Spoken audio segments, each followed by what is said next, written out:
ప్రభు రక్తములో శరీరములో పాలు పొందబోతున్న మనం దేవుని వాక్యములో నుండి మరలా కొన్ని మాటలు చదువుకుందాం. బైబిల్ పల్లవి పాడుకుందాం.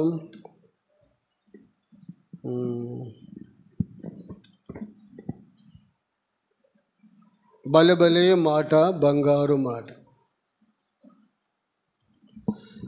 బలే బలే మాట బంగారు మాట, బైబిల్లో మాట యేసు మాట. బలే బలే మాట బంగారు మాట, బైబిల్లో మాట యేసు మాట.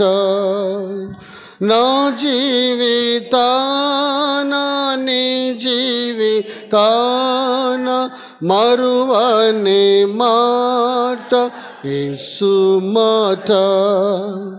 నా జీవితాన నీ జీవితాన మరువని మాట యేసు మాట. బలే బలే మాట బంగారు మాట, బైబిల్లో మాట యేసు మాట. బలే బలే మాట బంగారు మాట. బంగారము కంటే కూడా విలువైనది దేవుని వాక్యం.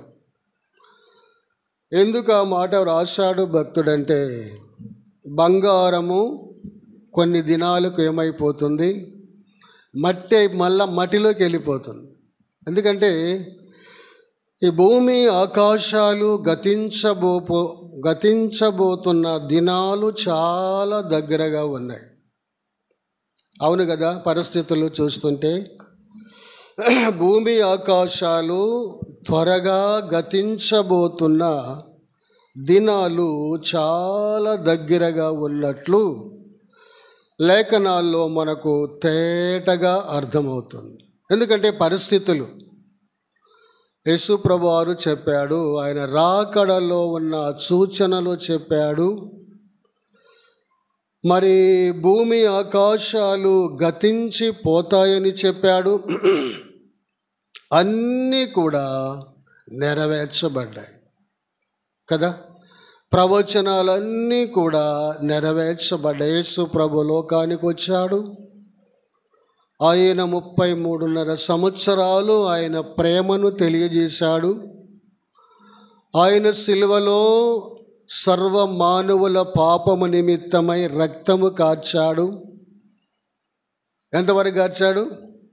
ఆఖరి బొట్టు వరకు. ఏమీ కూడా రక్తమంటూ లేకుండా సంపూర్ణంగా ఆయన రక్తాన్ని ధారపోశాడు. సిలువ పైన చనిపోయాడు, సమాధి చేయబడ్డాడు, లేఖనాల ప్రకారము తిరిగి లేచాడు. ఇవన్నీ కూడా ప్రవచనాలే. యెషయా గ్రంథములో యెషయా ప్రవక్త ఆయన జన్మను గురించి, ఆయన జీవితాన్ని గురించి, యేసు ప్రభు పొందబోతున్న శ్రమలు, శిలువ మరణము, ఆయన సమాధి, ఆయన తిరిగి లేచుట, మళ్ళా ఆయన రెండవ రాకడను కూడా ప్రవచించాడు యెషయా ప్రవక్త. అందుకని యెషయా గ్రంథము 66 అధ్యాయాలు. బైబిల్ ఎన్ని పుస్తకాలు? 66 పుస్తకాలు బైబిల్ ఉంటే 66 పుస్తకాలలో యెషయా గ్రంథం ఒక్కటే 66 అధ్యాయాలు ఉన్నాయి. 66 అధ్యాయాల్లో యేసు ప్రభు చేయబోతున్న కార్యాలన్నీ కూడా వ్రాసాడు, ప్రవచించాడు, నెరవేర్చినాయి. ఇంకా నెరవేరవలసింది ఏంటంటే చెప్పండి, ఆయన రాకడ. వస్తాడు ఆయన తప్పక వస్తాడు. ఎందుకంటే ఆయన మాట ఇచ్చి నెరవేర్చే దేవుడు కాబట్టి ఆయన తప్పక వస్తాడు. ఆయన ఎప్పుడో జన్మించాడు. ఎప్పుడు జన్మించాడు ఆయన? మన లెక్క 2023 సంవత్సరాల క్రితమే భూమి మీద జన్మించాడు. ఆయన జన్మను గురించి మనము అంత మరి ప్రకటించడం కాదు, కానీ దేనిని గురించి ప్రకటించాలంటే ఆయన రాకడ, రెండవది ఆయన రక్షణ. రెండు విషయాలు ఈ దినాల్లో ప్రకటించవలసినటువంటి కార్యం ఏంటంటే, మొదట ఆయన రక్షణ, రెండవది ఆయన వస్తాడు. అందుకొరకు అందరూ కూడా రక్షణ పొందాలి అనే సత్యాన్ని లోకానికి తెలియచేయటమే సువార్త. అందుకొరకై భలే భలే మాట, బంగారు మాట, అంటే బంగారము కంటే కూడా దేవుని వాక్యము. ఇంకో మాట ఉంది కదా బైబిల్లో, పేతురు గారు రాసిన మొదటి పత్రికలో ఒక మాట ఉంది చూడండి. మొదటి అధ్యాయము 19వ వచనములో, అమూల్యమైన రక్తము చేత అనగా నిర్దోషమును నిష్కళంకమునగు గొర్రెపిల్ల వంటి క్రీస్తు రక్తము చేత విమోచింపబడితేనని మీరెరుగుదురు కదా. ఏ రక్తం అంటేది? అమూల్యం అంటే వెల కట్టలేనిది. బంగారానికి వెల ఉంది, బంగారం పెరిగిపోతుంది రేట్లు కదా. అంత పెరిగినా కానీ మట్టిలో నుండి వచ్చే బంగారం మట్టిలోకే పోతుంది. కానీ ఇప్పుడు ఆ విలువను బట్టి దాన్ని దాస్తున్నాము, భద్రం చేసుకుంటున్నాము, ధరిస్తున్నాము, అలంకరించుకుంటున్నాము. అయితే ఒక దినాన మనము ఎంత భద్రంగా చేసుకున్నట్టు దాచుకున్న బంగారం కూడా మట్టిలో నుండి వచ్చింది, మట్టిలోకే పోతుంది. మనం ఎక్కడుంటామంటే పరలోకములో బంగారు వీధుల్లో నడుస్తాము. బంగారం ఎక్కడుంటుందంటే మన కాళ్ళ కింద త్రొక్కుంటూ వెళతాం. అందుకనే దేవుని వాక్కు, దేవుని మాట అన్నిటికంటే విలువైనది, శ్రేష్టమైనది. ఇంకెందుకంటే మన బ్రతుకులను మార్చివేసేది దేవుని వాక్యం. వాక్యం అంటే దేవుడే కదా. యోహాను సువార్త 1:14 ఏమన్నాడు? ఆ వాక్యమే శరీరధారి అయి కృపా సత్య సంపూర్ణునిగా మన మధ్య నివసించాడు. ఆ వాక్యమే, ఆదియందు ఏమైతే వాక్కు ఉన్నదో ఆ వాక్యే శరీరధారిగా కృపా సత్య సంపూర్ణునిగా మన మధ్య నివసించింది. ఎవరంటే ఆయన వాక్యమైన దేవుడు, ఆయనే యేసుక్రీస్తు ప్రభు. అందుకొరకు దేవుని వాక్యము ఎంతో విలువైనది, అది అమూల్యమైనదంటే యేసు ప్రభు రక్తానికి ఇంత అని వెల కట్టలేం. ఇంత అని రేటు లేదు, అన్నిటికీ రేటులు ఉన్నాయి. కానీ యేసు ప్రభు రక్తమునకు ఎంత. ఇంకా పైన ఒక మాటను చూడండి, పితృపారంపరమైన మీ వ్యర్థ ప్రవర్తన విడిచిపెట్టునట్లుగా వెండి బంగారముల వంటి క్షయవస్తువులు క్షయమైపోతాయి. వెండి బంగారం ఏమైపోతాయంట? క్షయమైపోతాయి. అంటే వాటి వలన విమోచన లేదు. అవి క్షయమైపోయాయి కాబట్టి వాటి వలన విమోచన లేదు. అమూల్యమైన రక్తము వెలకట్టలేనిది కాబట్టి అంత విలువైన రక్తము చేత మన పాపమునకు విమోచన. అందుకన్నాడు, ఆ రక్తము అమూల్యమైన రక్తము, నిర్దోషము నిష్కళంకమైన గొర్రె పిల్ల వంటి క్రీస్తు రక్తం. గొర్రె పిల్ల, యేసు ప్రభువారు గొర్రె స్వభావాన్ని కలిగి ఉన్నారు. దీనత్వం, విధేయత కదా. దేవుడే ఆయన లోకములో ఎంతో విధేయత చూపించాడు కదా. ఎంత విధేయత చూపించాడు? ఎందుకంటే మనము నేర్చుకోవటానికి, మనకు మాదిరి. ఎంత విధేయత అంటే ఒక మాట గుర్తొస్తుంది బైబిల్లో. హెబ్రీలకు రాసిన పత్రికలో ఒక మాట ఉంది. హెబ్రీలకు రాసిన పత్రిక పౌలు గారు అంటున్నాడు, 5వ అధ్యాయము హెబ్రీలకు రాసిన పత్రిక 5వ అధ్యాయము 7వ వచనం, 8వ వచనం. ఆయన కుమారుడై ఉండియు తాను పొందిన శ్రమల వలన విధేయత నేర్చుకున్నాడంట. హెబ్రీలకు రాసిన పత్రిక 5:8వ వచనములో అంటున్నాడు పౌలు గారు. ఏమని వర్ణిస్తున్నాడంటే, ఆయన కుమారుడై ఉండియు తాను పొందిన శ్రమల వలన విధేయత నేర్చుకున్నాడు. శ్రమలు ఏం చేస్తాయంట? విధేయత నేర్పిస్తాయి. శ్రమ లేనిదే విధేయత రాదు. అందుకే యేసుప్రభువారు భూమి మీద ఎందుకు ఆయన అంత శ్రమలు పొందాడంటే విధేయత నేర్చుకున్నాడు. మీరు కూడా నేర్చుకోండని ఆయన మనకు మాదిరించి వెళ్ళాడు కదా. పేతురు రాసిన మొదటి పత్రిక 2వ అధ్యాయము, పేతురు గారు రాసిన మొదటి పత్రిక 2వ అధ్యాయంలో ఆ మాట మనము చూడగలుగుతాం. 2వ అధ్యాయము 21వ వచనం.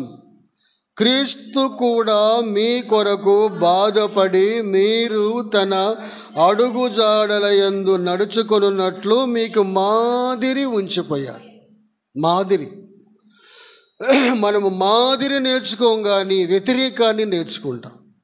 మాదిరికి వ్యతిరేకం ఏంటి? అవిధేయత నేర్చుకుంటాం. మాదిరి నేర్చుకో కదా. మాదిరి నేర్చుకోము కానీ విధేయతగా వ్యతిరేక పదం ఏంటంటే అవిధేయత. అవిధేయత అంటే మాట వినకపోవటమే అవిధేయత.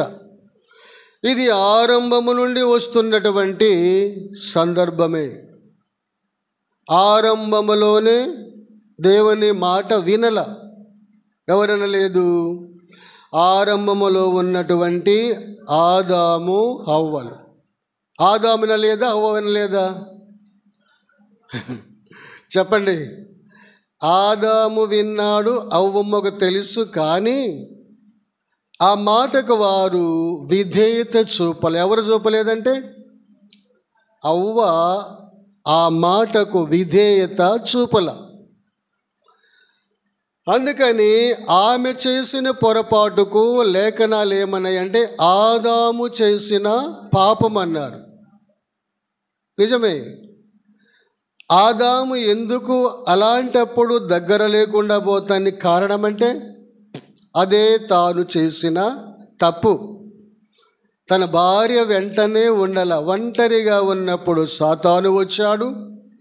సాతాను వచ్చి ఏం చెప్పాడంటే ఒక్క మాట, ఇది నిజమా అన్న మాట ఎంతవరకు వెళ్ళిందంటే ఇప్పటి వరకు అలాంటి అవిధేయతలు ప్రవర్తించటమే ఈ దినాల్లో మనకు కూడా నేర్పించటానికి కారణమైంది. ఏంటంటే ఆ ఒక్క మాట ఏంటంటే ఇది నిజమా. కనుక ప్రియులారా, మనం విధేయత నేర్చుకోవాలి. అందుకొరకై ప్రభు రక్తములో శరీరములో పాలు పొందబోతున్న మనం దేవుని వాక్యములో నుండి కొన్ని మాటలు కొరింథీయులకు రాసిన మొదటి పత్రిక ఎప్పుడు చదివే భాగాన్ని చదువుకుందాం. 11వ అధ్యాయము 27 నుండి 31 వరకు మనమందరం మార్చి చదువుకుందాం. 27 నుండి 31 వరకు మార్చి చదువుకుందాం. కాబట్టి ఎవడు అయోగ్యముగా ప్రభు యొక్క రొట్టెను తినునో లేక ఆయన పాత్రలోనిది త్రాగునో వాడు ప్రభు యొక్క శరీరమును గూర్చియు రక్తమును గూర్చియు అపరాధి అగును. కాబట్టి ప్రతి మనుష్యుడు తన్ను తాను పరీక్షించుకొనవలెను. అలాగు చేసి ఆ రొట్టెను తన పాత్రలోని త్రాగవలెను. 29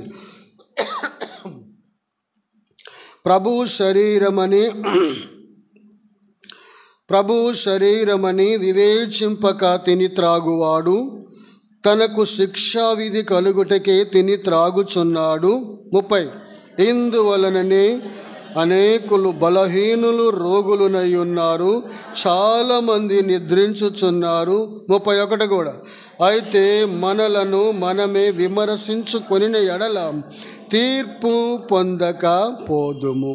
మనలను మనమే విమర్శించుకోవాలి. దేని వలనంటే దేవుని వాక్యము ద్వారా మన ఆత్మీయ జీవితాన్ని విమర్శించుకోవాలి.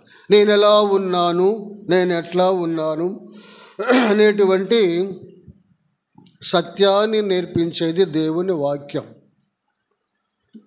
ఒకవేళ మనుషులు నువ్వు అలా ఇలా ఉన్నావంటే ఎవరు ఊరుకుంటా? ఎవ్వరు ఊరుకోం కదా. నువ్వు అట్లా ఉన్నావంట. మనుషుల గర్దింపు కాదు, అసలు మనుషుల భయమే కాదు. ఎవరి భయం ఉండాలి? దేవుని భయం. వాళ్ళు చూస్తారే అని భయపడకూడదు.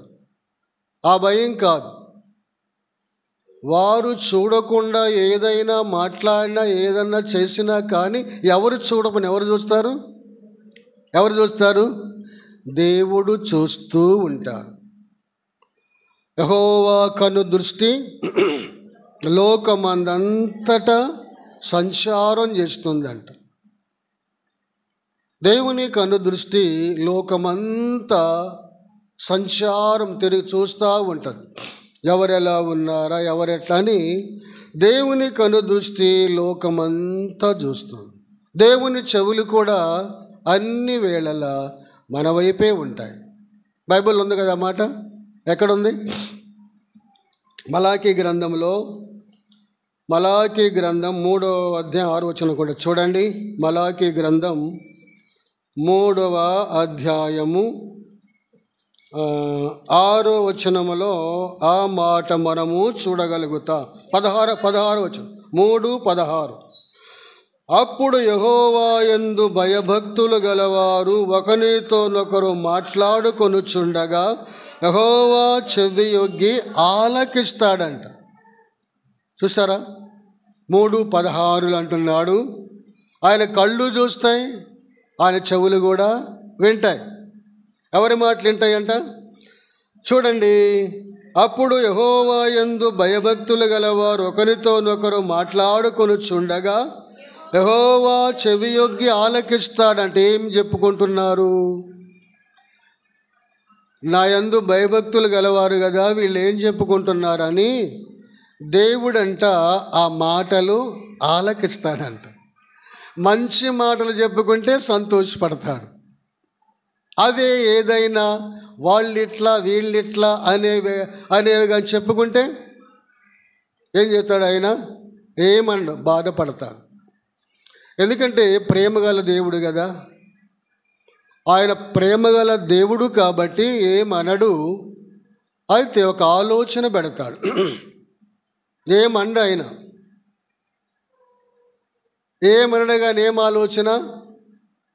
ఏమన్నా దేవుని వ్యతిరేకమైన మాటలు చెప్పుకుంటే ఏమొస్తుంది? మనసులో వేదన, బాధ, మనస్సాక్షి మాట్లాడుతూ ఉంటుంది. నేను ఆ మాట చెప్పాను, ఈ మాట చెప్పాను, ఎందుకు చెప్పానా, ఎందుకన్నానా అనేటువంటి ఆలోచన ఎందుకు వస్తుందంటే దేవుడు విడిచిపెడుతున్నాడు. నేనేమన్నో నీవే సరి చేసుకో, చక్కపడు, మళ్ళీ నాకు లోబడు, క్షమిస్తా అని. మన పరలోకపు దేవుడు ప్రేమ గలవాడు కాబట్టి అన్ని వేళల అన్ని సమయాల్లో మనలను క్షమిస్తూనే ఉంటాడు. ఎందుకు క్షమిస్తాడు? అన్ని బైబిల్లోనే, ఎక్కడికి వెళ్ళే పని లేదు. 130వ కీర్తన 4వ వచనం చదవండి. ఎందుకు ఆయన క్షమిస్తాడంటే 130వ కీర్తన 4వ వచనం, అయినను జనులు నీ యందు భయభక్తులు నిలుపునట్లు నీ యొద్ద ఏమున్నదంట? క్షమాపణ ఉన్నది. క్షమిస్తారా? భూమి మీద మనుషులు క్షమించరు. సాక్ష్యాలను బట్టి శిక్ష వేస్తారు. కోర్టులో, పోలీస్ స్టేషన్లలో సాక్ష్యాలు ఇంకా ఏంటి? పైసలు, అధికారం. ఇవి ఉంటే తప్పు రైటు తప్పు అయిపోతుంది దినాలలో కదా. కానీ దేవుని న్యాయ తీర్పు ఏంటంటే అవునంటే అవును, కాదంటే కాదు. నువ్వు సరి చేసుకుని లోబడితే నీలో నెమ్మది ఉంటుంది. సరి చేసుకోకుండా కఠినపడితే అంతే, ఎప్పుడూ కఠినమే, ఎప్పుడూ బాధే, ఎప్పుడూ దుఃఖమే, నెమ్మది ఉండదు. ఒంటిలో ఉండదు, ఇంటిలో ఉండదు, సంఘములో ఉండదు, ఎక్కడ ఉండదు. అందుకని ఆయన మనకిచ్చినటువంటి అవకాశం ఏంటంటే అయినను అని ఎందుకన్నాడు? 3 చదవండి, 3వ వచనం చూడండి. 3వ వచనం, యెహోవా నీవు దోషములను కనిపెట్టి చూచిన ఎడల ప్రభువా ఎవడు నిలువగలడు? కనిపెట్టి చూస్తే ఎవరు కూడా నిలువలేరంట. నిలవలేరని దాని కింద ఏమన్నాడంటే అయినను. అయినను అనే మాట అర్థం కావాలంటే 3 చదువుకోవాలి. అయినను జనులు నీ యందు భయభక్తులు నిలుపునట్లు నీ యొద్ద క్షమాపణ ఉన్నది. దేవుని దగ్గర ఎప్పుడు క్షమాపణ. మనం ఎంత ఏ విషయాలలో పొరబడినా, ఎంత ఘోరాతి ఘోరముగా దేవునికి ప్రతికూలముగా ప్రవర్తించినా కానీ అవేమీ చూడడు. కానీ ఏం చూస్తాడు? క్షమాపణ చూస్తాడు. క్షమాపణ బ్రతికిస్తుంది మనిషిని కదా. క్షమాపణ బ్రతికిస్తుంది. క్షమాపణ సంతోషాన్ని కలిగిస్తుంది. ఉపోద్ఘాట మాటలు వస్తున్నాయి సందర్భాన్ని బట్టి. నయోమి మోయాబు నుండి బెత్లెహేము వచ్చింది. నయోమి మోయాబు నుండి కోడలు రూతుతో కూడా వచ్చిందని బెత్లెహేములో ఉన్న వారందరూ ఏం చేశారు? ఆమెకు ఎదురెళ్ళారు, సన్మానిస్తున్నారు కదా. 10 సంవత్సరాలు అయ్యింది మా నయోమి వెళ్ళి. ఇప్పుడు అంత అక్కడ నష్టపోయి మరలా వస్తుందట అని బెత్లెహేములో ఉన్న యూదులందరూ కూడా, తన రక్త సంబంధీకులందరూ కూడా అంట ఆమెకు ఎదురెళ్ళారంట స్వాగతాన్ని పలకటానికి, చూస్తానికి కదా. అలానే దేవుడు కూడా మనం ఎన్నెన్ని విధాలుగా నష్టపోయినా, ఆయనకు బాధ కలిగించిన, కష్టం కలిగించినా కానీ ఆయన కోరేది ఏంటంటే క్షమాపణ కోరితే వెంటనే క్షమిస్తాడు. ఓ మాట ఉంది కదా, ఎంత ఘోర పాపినైనా క్షమిస్తాడు. ఎవరంటే మన దేవుడు. అందుకే ఆయన పేరేంటి? ప్రేమగల దేవుడు. కాబట్టి సందర్భంలో మనం చదువుకున్న భాగములో ప్రతి ఒక్కరూ కూడా, ప్రతి మనిషి తనను తాను పరీక్షించుకోవాలి. ఎందుకు ప్రతి వారం చదువుతున్నాం? ప్రతి వారం కూడా ఈ వచనాన్ని ఎందుకు చదువుతున్నామంటే ఈ వారము దినాల్లో ఎక్కడ తప్పిపోయామో తెలుసు కదా. నేను తప్పిపోలేదు అన్నవాళ్ళు చెయ్యొద్దండి. ఎవరు ఎత్తలేరు. మాటలో కానీ తలంపులు ఏదో ఒక దానిలో పొరబడుతూనే ఉంటాం. అందుకే క్షమాపణ. ఆ సత్యాన్ని గ్రహించలేము. అందుకే మనం ప్రతి వారం కూడా ఎందుకు ఈ మాట పౌలపోస్తులుడు ఆత్మచేత వ్రాసాడంటే ప్రతి మనిషి తనను తాను పరీక్షించుకోవాలి. ఎప్పుడంట? ఆయన రక్తములో శరీరములో పాలు పొందబోతున్న వ్యక్తి, ప్రతి వ్యక్తి కూడా పరీక్షించుకోవాలి. ఆ తరువాత ప్రభువుతో సమాధాన పడాలి. అప్పుడు ఆయన రక్తములో శరీరములో పాలు పొందాలి. ఒకవేళ హృదయాన్ని కఠినం చేసుకొని నాకేమిలే అనే రీతిలో కానీ, ఒకవేళ ఆరాధన చేయకుండా రకరకాలుగా ఏమేమో ఆరాధన ఎందుకు చేయలేకపోతున్నాం మనం? అంత భయం ఏంటి ఆరాధన చేయటానికి? ఏదో ఉంది కదా, ఏదో ఉంది కాబట్టి ఆరాధన చేయటానికి భయపడతాం. ఏదో ఉంది, అది ఎవరో తెలుసు అంటే మనకు తెలుసు, దేవునికి తెలుసు. ఏమనాలి? ఏదో ఉంది, ఎందుకు నేను ఆరాధన చేయలేకపోతున్నాను, ఎందుకు నేను ప్రార్థన చేయలేకపోతున్నాను, ఎందుకు అనేటువంటి దాన్ని ఒక్కసారి మోకరించి ప్రభు సన్నిధిలో అడుగు. ఆ బలహీనత ఏంటో దేవుడు తప్పకుండా చూపిస్తాడు. బాప్తిసం ముందు ఏం ప్రయోజనం? నా చదివాం కదా మనం. ఎందుకు వాళ్ళని విడిపించాడంటే ఒక మాట చదివాం కదా ఆరాధన వర్తమానంలో. చూడండి, మా లూకాసు వార్త 1వ అధ్యాయంలో మనం చదువుతూ వచ్చాం. చివరి మాటల్లో చూడండి, మనము చూడండి, అందరి కింది భాగములు, మనము శత్రువుల చేతిలో నుండి విడిపింపబడి, పైన ఏమన్నాడు? విడిపించి అన్నాడు. ఇక్కడ ఏమన్నాడంటే మనము శత్రువుల చేతిలో నుండి విడిపింపబడి మన జీవిత కాలమంతయు నిర్భయమై ఆయన సన్నిధిని పరిశుద్ధముగాను నీతిగాను ఆయనను సేవించటానికి. ఎందుకంట? పాపాత్ముడైన మానవుని, భయంకరమైన పాపముతో నశించిపోతున్న మానవుని ఎందుకంతగా ఆయన విమోచించాడు, ఎందుకంతగా ఆయన బలపరిచాడు, ఎందుకంతగా ఆయన అధికారం ఇచ్చాడు, ఎందుకు ఆయన జీవాన్ని పోసాడంటే ఆయనను సేవించటానికి, ఆయనను ఆరాధించటానికి. ఆయన ఆరాధించడానికి అంత ఘనమైన కార్యం చేస్తే మరి నువ్వెందుకు ఆరాధన చేయలేకపోతున్నావు?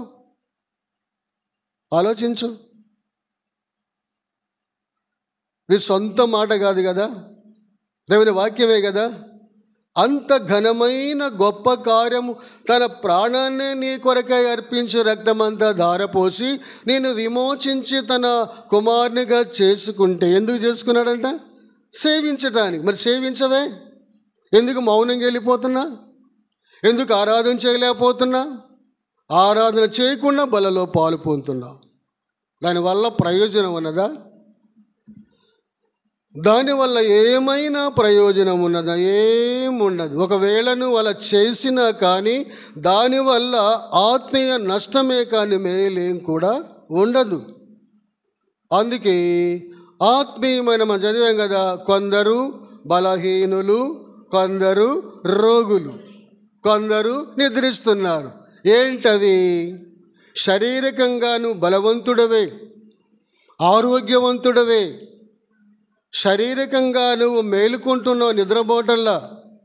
అయితే ఆత్మీయంగా ఈ 3 విషయాల్లో నీవు బలహీనుడవే. అందుకే ప్రతి వారం కూడా ఈ మాట ఎందుకు చదువుతామంటే, ఈ వారము దినాల్లో ఏదొక విధానములో పొరబడుతూనే ఉంటాం. లోకములో ఏముంది? పాపం ఉన్నది. ఏదొక విధానములో పాపాన్ని వింటాం, పాపాన్ని చూస్తాం కదా, ఏదొక దానిలో పొరబడుతుంటాం. అందుకే ఆయనను నీ యొద్ద క్షమాపణ ఉన్నది. కాబట్టి క్షమాపణ మనలను బ్రతికిస్తుంది. అందుకే తప్పిపోయిన కుమారుని ఏమన్నాడు తండ్రి? ఈ నా కుమారుడు, చెప్పండి, చనిపోయి బ్రతికాడు, మరలా బ్రతికాడు. చచ్చిపోయాడు నిజంగా ఆయన. శారీరకంగా చావల, ఆత్మీయంగా తాను చేసిన పని విషయంలో పశ్చాత్తాపడ్డాడు, కుమిలిపోయాడు కదా. తనకు ఏమొచ్చిందంట? బుద్ధి వచ్చింది. బుద్ధి లేకుండా వెళ్ళాడు, ఇష్టానుసారంగా ప్రవర్తించాడు, ఎన్నెన్నో తిప్పలు పడ్డాడు, ఇబ్బందులు పడ్డాడు. పందులు కూడా పొట్టు తినేయలేదు. అప్పుడు ఏమొచ్చిందంటే వానికి బుద్ధి వచ్చింది. బుద్ధి వచ్చి ఎక్కడికి వెళ్ళాడు? మళ్ళీ స్నేహితుల దగ్గరే పోలా, అందరూ తరిమేశారు స్నేహితులు కూడా. బుద్ధి వచ్చినప్పుడు ఎక్కడికి వెళ్ళాడు? తండ్రి వద్దకు వచ్చాడు. నీకు కూడా బుద్ధి వస్తే తండ్రి వద్దకు వస్తావు, తండ్రి చెప్పిన పని చేస్తావు, ఆయన సేవిస్తావు. ఇంకా ఏమి రావట్లేదు? బుద్ధి రావటల్లా. అందుకే ఆరాధించలేకపోతున్నాం. అందుకే వారములో జరిగే నియామక కూడికలకు రాలేకపోతున్నాం. అది బలహీనత కాదా? ఎన్ని ఊర్లు వెళ్తున్నాం మనం? ఇక్కడే కదా, తెనాలి, చెంచుపేటే కదా. చెంచుపేటలో ఉన్న వాళ్ళు వారములో జరిగే నియామక కూడికలకు రాలేకపోతున్నారంటే ఎంత బలహీనలో చూడు. దూరం వాళ్ళు వస్తున్నారు, కొందరు దగ్గర వాళ్ళే రాలేకపోతున్నారు. ఇలా చెప్పుకుంటూ పోతే 2 రోజులు చెప్పిన, ఎన్నాళ్ళు చెప్పిన దేవుని వాక్యం తరగదు, తరగని వాక్యం. ఎంత చెప్పినా మనకేమి రాదంటే మనకు బుద్ధి రాదు. బుద్ధి రావాలని కోరుకుంటున్నాడు, క్షమాపణ కావాలని కోరుకుంటున్నాడు పరమ తండ్రి.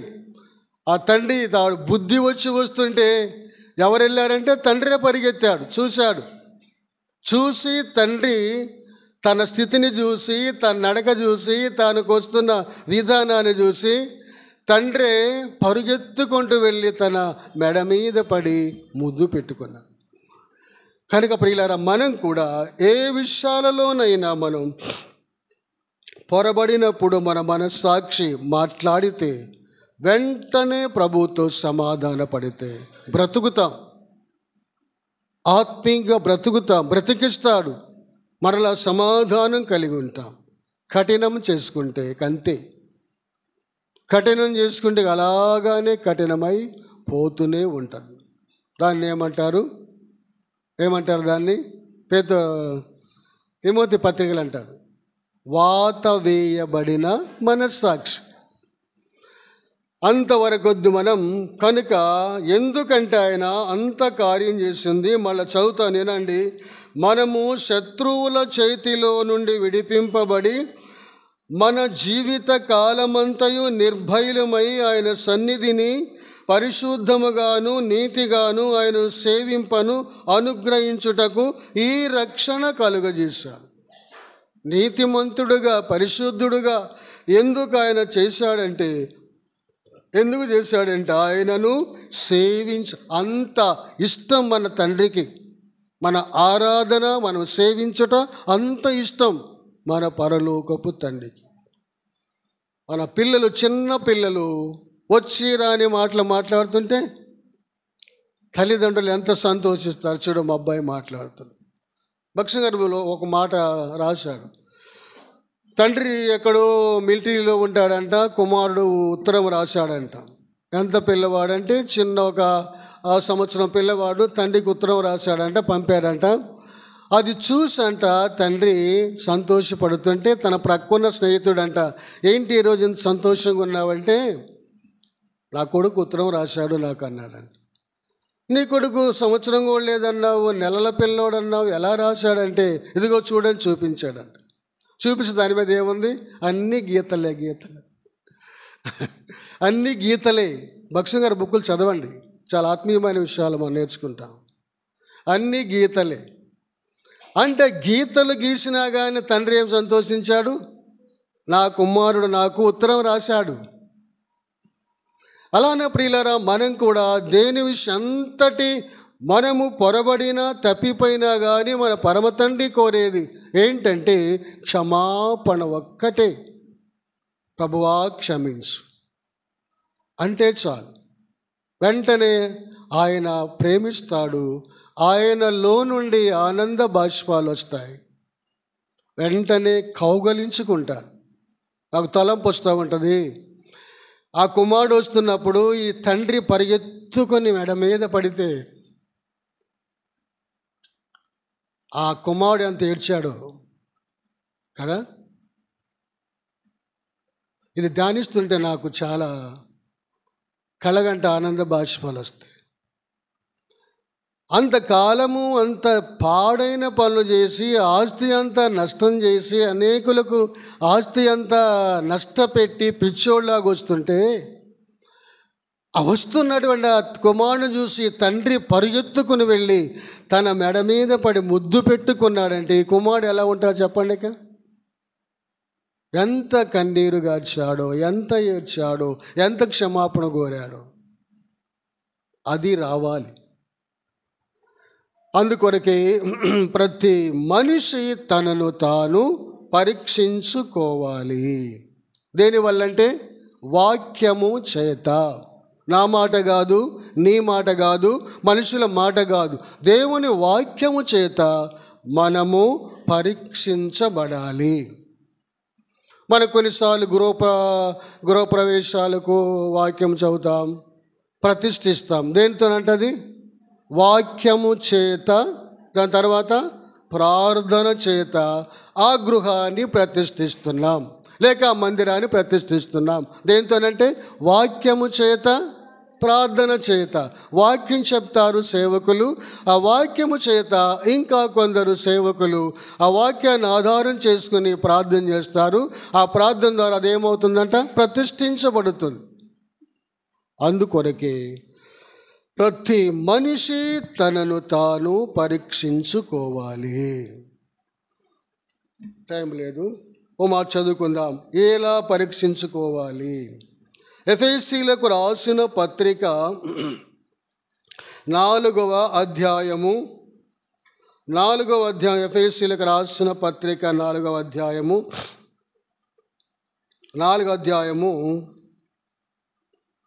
14వ వచనం చూడండి. ఎఫెసీయులకు రాసిన పత్రిక 4వ అధ్యాయము 14వ వచనం. అందువలన మనమిక మీదట పసిపిల్లలమై ఉండి మనుషుల మాయోపాయముల చేత వంచనతోనూ తప్పు మార్గమునకు లాగు కుయుక్తితోనూ గాలికి కొట్టుకొని పోవునట్లు కల్పింపబడిన ప్రతి ఉపదేశమునకు ఇటు అటు కొట్టుకొని పోవచ్చు అలల చేత ఎగరగొట్టబడిన వారమైనట్టు ఉండక అన్నాడు. అట్లా ఉండకూడదంట. 14వ వచనం అంతా ఉండకూడదు, 15వ వచనం ఉండాలి. 14వ వచనం అంతా అట్లా ఉండొద్దు అన్నాడు. 15వ వచనములో ఇట్లా ఉండాలి. ఎట్లా ఉండాలి? చదువుకుందాం. చూడండి. ప్రేమ కలిగి సత్యము చెప్పుచు క్రీస్తు వలె ఉండుటకు మనమన్ని విషయములలో అది ఎదగాలి. 14వ వచనములో ఉండొద్దు, అలా ఉండకూడదు, అలా ఉండొద్దు. ఎలా ఉండాలి మరి? బైబిల్ చక్కగా నేర్పిస్తున్నాం చదువుకుంటే. ఎలా ఉండాలి మరి? ప్రేమ కలిగి.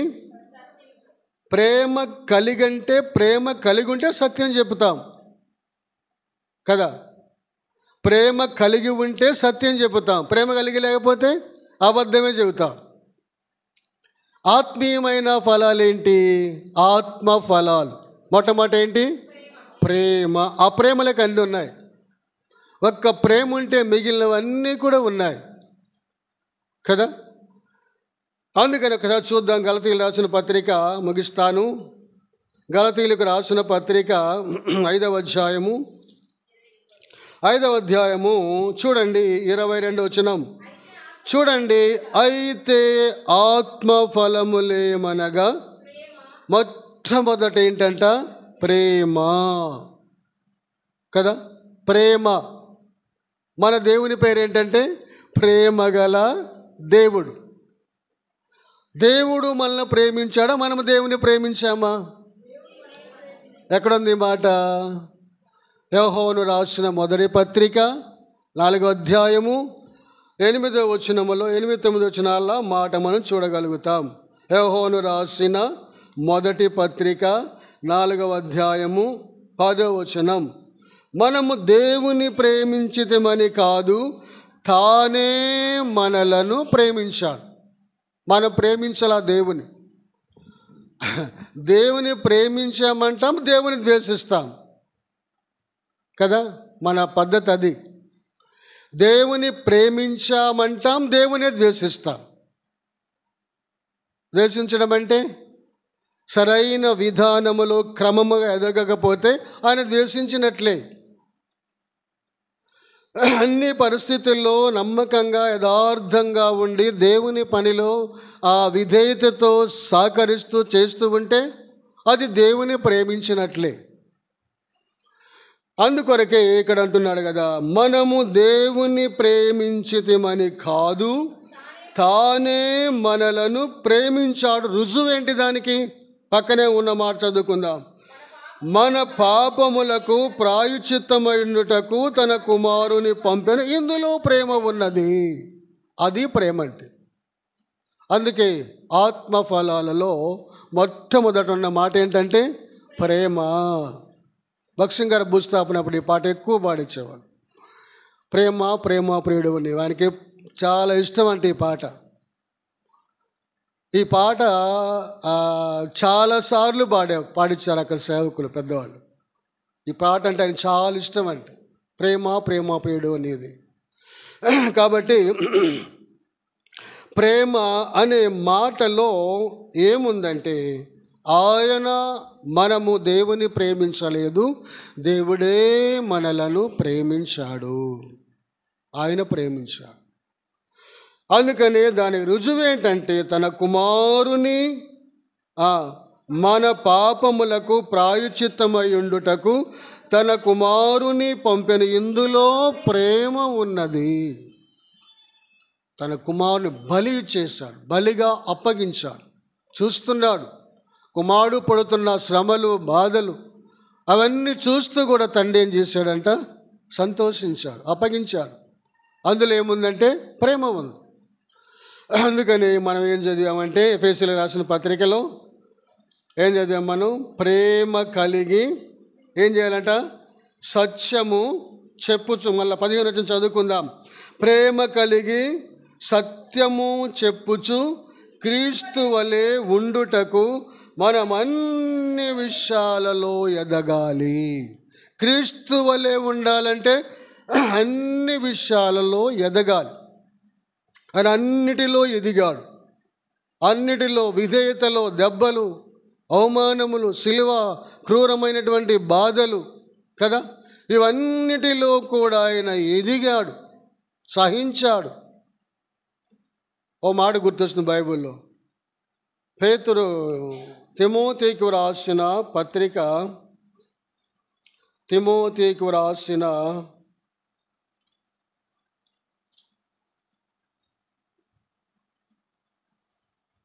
2వ పత్రిక 2వ అధ్యాయము 12 వచనం ఒక్క చదువుతారా? తిమోతికి రాసిన 2వ పత్రిక 2వ అధ్యాయం 12 వచనం. సహించిన వారమైతే ఆయనతో కూడా ఏలుదుము, ఆయనను ఎరుగమంటే మనలను ఆయన ఎరుగునను. చూసారా? సహించిన వారమైతే ఆయనతో కూడా ఏలుతా. సహించకపోతే ఏమన్నాడు ఇక్కడ? ఆయనను ఎరుగమంటే మనలను ఆయన ఎరగనను అన్నాడు. నువ్వెవరో నాకు తెలియదు అంటాడు. మేము ఇప్పుడు దాకా ఉన్నాము బుద్ధి కలిగిన వారిలో, ఇప్పుడు దాకా ఉన్నాము, మేము కూడా వారితో ఉన్నాం, మా దగ్గర దివిటీలు ఉన్నవి కదా, మేము కూడా వారితోనే నిద్రపోయాం, వారు లేవగానే మేము లేచాము, మేము కూడా దివిటీలు ముట్టించాం, మావి కూడా వెలిగినాయి కానీ ఆరిపోయాయి, మేము వెళ్ళి నూనె తెచ్చుకున్నాం, వెలిగించుకున్నాం, తలుపు తీయమంటే ఏమన్నాడు? మీరెవరో నాకు తెలియదు, ఇప్పుడు దాకా ఉన్నామయ్యా అంటే ఏమో తెలియదు. మోకరించండి. ఎదుగుట అనే మాట 5 ప్రాముఖ్యమైన సంగతులు ఉన్నాయి. టైం లేదు కాబట్టి ఒక్కటే, మన సత్యము చెప్పచ్చు. అన్ని క్రీస్తు వలె ఉండటానికి అన్ని విషయాల్లో ఆయన వలె ఉంటే సత్యమే చెబుతాం, ప్రేమ కలిగి ఉంటాం, సత్యములో ఎదుగుతూ ఉంటాం. ఈ అనుభవాల్లో మనం పరీక్షించుకుందాం. ప్రతి మనిషి తనను తాను వాక్యం ఎంతో వింటూ వచ్చాం. క్షమాపణ మనల్ని బ్రతికిస్తుంది. క్షమాపణే మనల్ని బ్రతికిస్తుంది. ఎంత ఎన్ని విధాలుగా పొరబడినా తప్పిపోయినా ఎంతకాలము తప్పిపోయినా తిరిగి వస్తే దేవుడు క్షమిస్తాడు. ఇక అన్నాడు పోకూడదు, తిరిగి వచ్చి మళ్ళా పోకూడదు.